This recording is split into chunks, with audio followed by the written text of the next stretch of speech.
Daniel had never imagined that life would bring him to this quiet, fragile version of happiness. Once full of dreams and laughter, his world had narrowed down to one person, his 7-year-old daughter, Emma. Emma was the light in his darkest days. Every morning, Daniel would wake up early to prepare her breakfast, carefully cutting her toast into little heart shapes. Emma would giggle, her soft laughter filling the small kitchen like music. To anyone watching, it might have seemed like an ordinary routine, but for Daniel, it was everything. It was survival. It was love. Raising Emma alone wasn't easy. There were nights when she would wake up crying, asking questions Daniel didn't know how to answer. Questions about her mother, questions about why their family felt incomplete. And yet, Daniel always found a way to smile, to hold her close and whisper, "You have me. That's enough, right?" Emma would nod, trusting him completely. But there was one more person who made Emma's world feel whole, her grandmother. Daniel's mother had always been a strong woman, but with Emma, she became soft, almost magical. Emma adored her. Every weekend, she would run into her grandmother's arms, her tiny feet barely touching the ground as she rushed forward with excitement. "Grandma, guess what I learned today?" she would say, her eyes sparkling. And her grandmother would listen, truly listen, as if Emma's small stories were the most important things in the world. They baked cookies together, told bedtime stories, and shared secrets that even Daniel wasn't allowed to hear.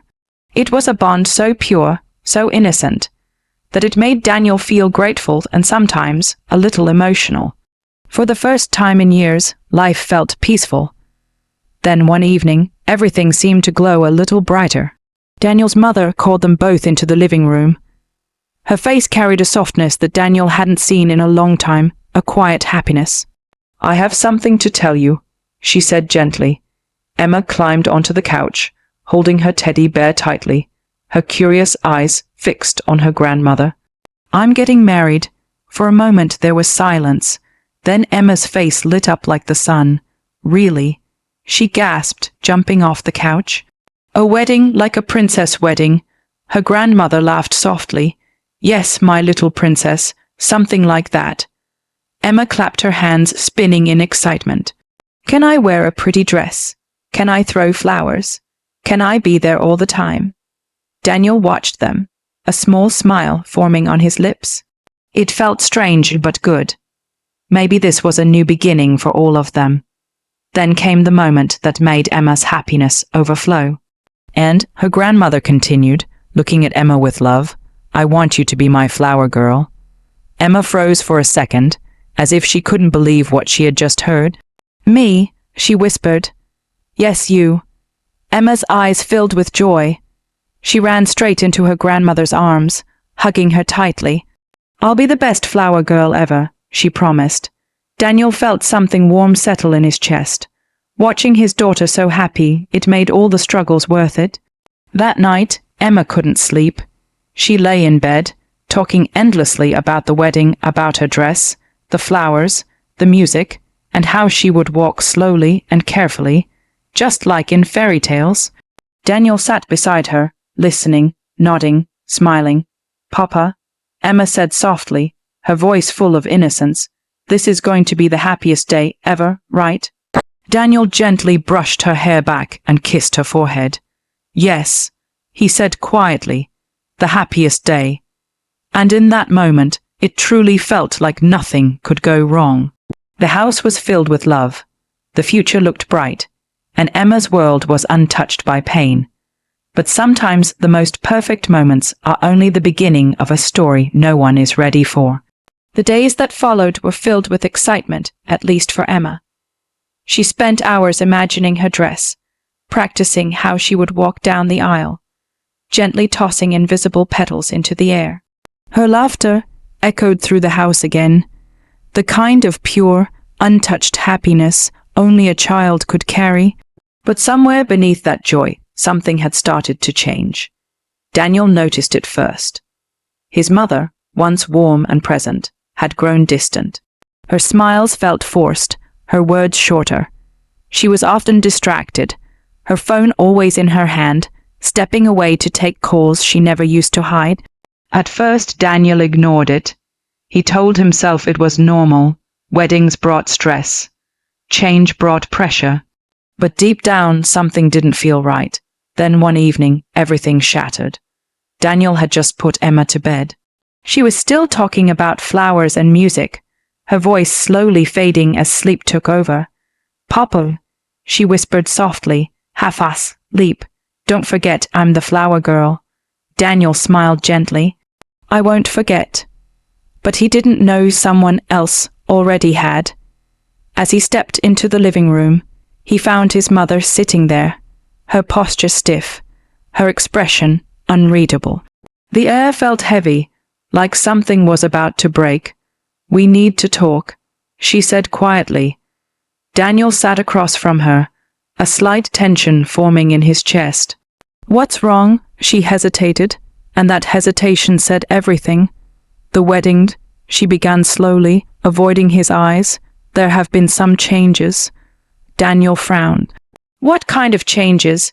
A long pause. Then the words came, cold, unfamiliar, and sharp enough to cut through everything he believed about her. "Emma can't be the flower girl anymore." For a moment, Daniel thought he had misheard. "What?"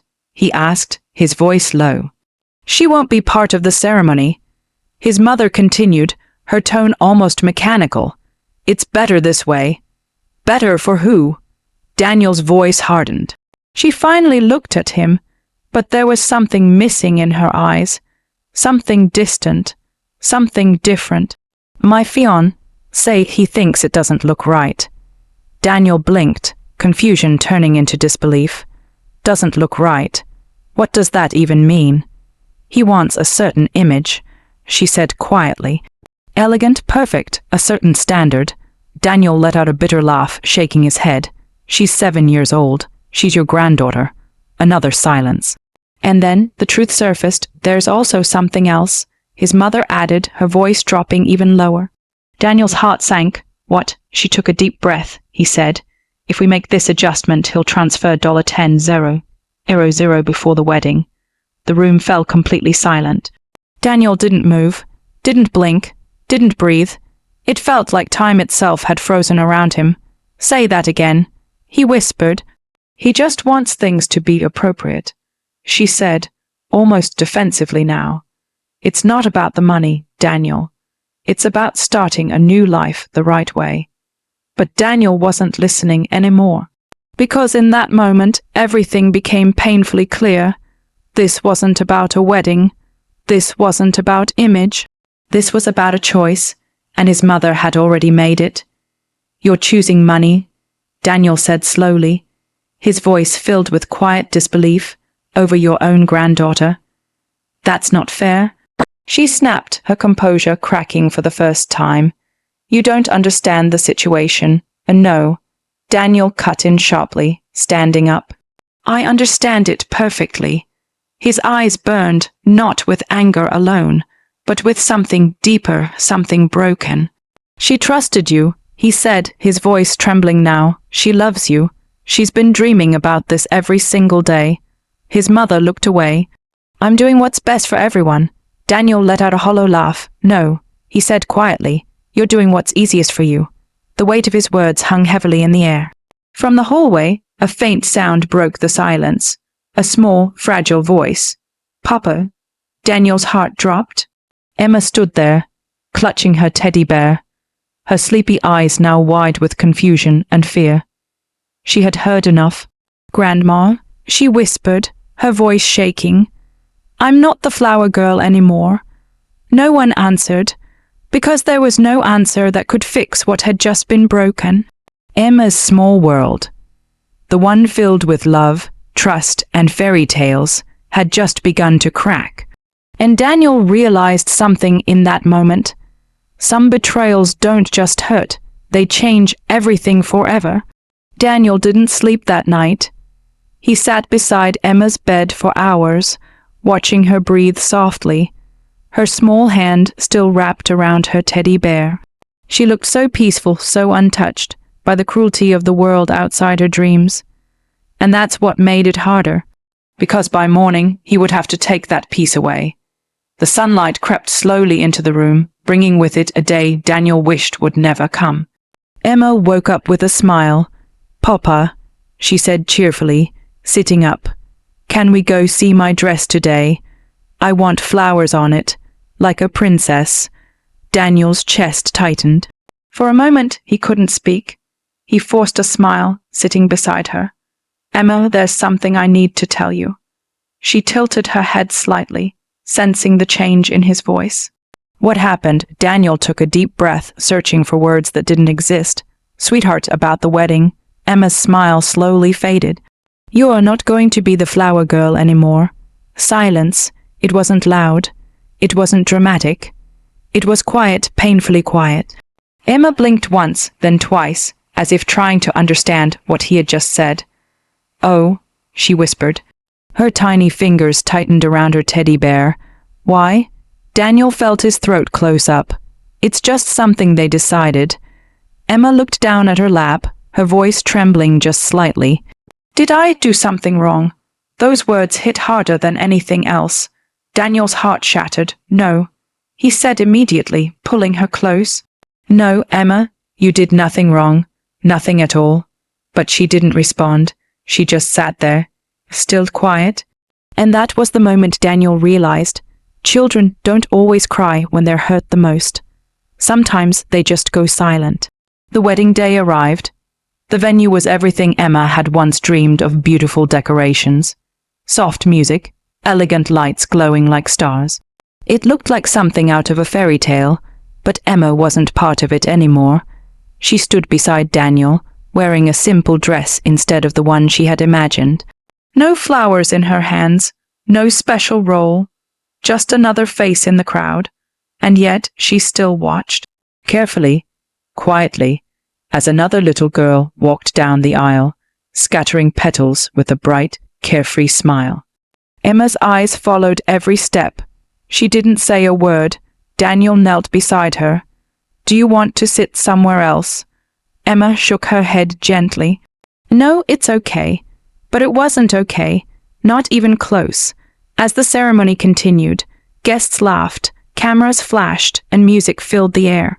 People admired the perfect arrangement, the perfect image. No one noticed the little girl standing quietly in the corner. No one noticed the way her smile never reached her eyes. No one noticed how tightly she was holding her father's hand. And the one person who should have noticed the most didn't. Emma's grandmother stood at the center of it all, glowing in her wedding dress, surrounded by attention and praise. For a brief moment, her eyes passed over Emma, and then moved on, like she wasn't even there. That was the moment something inside Emma broke completely. Not loudly, not visibly, but deeply. Later that evening, as the celebration continued, Emma sat alone at a table, her feet barely touching the ground. A piece of untouched cake sat in front of her. She stared at it quietly. "Emma," Daniel said softly, sitting beside her. "Why aren't you eating?" She looked up at him, her expression calmed too calm. "I'm not hungry." Daniel brushed her hair gently. "Are you okay?" She nodded, but her eyes told a different story. "Papa," she said after a pause. "Yes." She hesitated, then asked in a small, fragile voice, "Grandma doesn't love me anymore, right?" Daniel felt something inside him collapse. He pulled her into his arms, holding her tighter than ever before. "That's not true," he whispered, even though the words felt empty. Emma didn't cry. She didn't argue. She just rested her head against his chest and stayed silent. And in that silence, a child's innocence faded. A heart learned what rejection feels like. And a bond that once felt unbreakable quietly turned into distance. Because, sometimes, the deepest pain is the one no one sees. Daniel didn't stay long at the wedding. After watching Emma sit in silence, after seeing the way her small heart tried to hide its pain, something inside him made a quiet decision. Without creating a scene, without saying a word to anyone, he stood up. held Emma's hand gently, and walked away. No anger, no shouting, no revenge in that moment, just leaving. As they stepped outside, the noise of the celebration faded behind them, replaced by a calm, almost heavy silence. Emma looked up at him. "Are we going home, Papa?" Daniel squeezed her hand softly. "No," he said, "we're going somewhere better." She didn't fully understand what he meant, but she trusted him, and that was enough. A time passed. Not days, not weeks, years. Life didn't become easier overnight, but Daniel made sure it became better. He worked harder than ever before, taking every opportunity, every risk, every late night as a step towards something greater. Not for himself, but for Emma. Slowly, everything began to change. The small house turned into a warm, beautiful home. The quiet dinners turned into laughter, filled evenings. The pain that once sat silently between them began to fade, and Emma, she grew, not just in age, but in strength. The little girl who once stood silently at a wedding became someone who smiled again. Not the same innocent smile as before, but a stronger one, a deeper one, a smile that had survived heartbreak. Daniel never spoke badly about his mother, not once, because his revenge was never about hurting someone back. It was about building something so beautiful that the past no longer mattered. Far away in a life that once seemed perfect, regret had begun to grow. Daniel's mother had everything she thought she wanted: luxury, status, a life built on perfect image. But something was missing, something no amount of money could replace: laughter that once filled her home. Tiny footsteps running toward her, a voice calling her grandma with pure love. She tried to ignore it at first. But regret has a way of becoming louder with time, until one day it becomes unbearable. She found herself holding an old photograph, Emma, smiling, happy, a memory from a time she had traded away. Tears filled her eyes as the truth finally settled in her heart. She hadn't just changed a wedding decision, she had lost her family.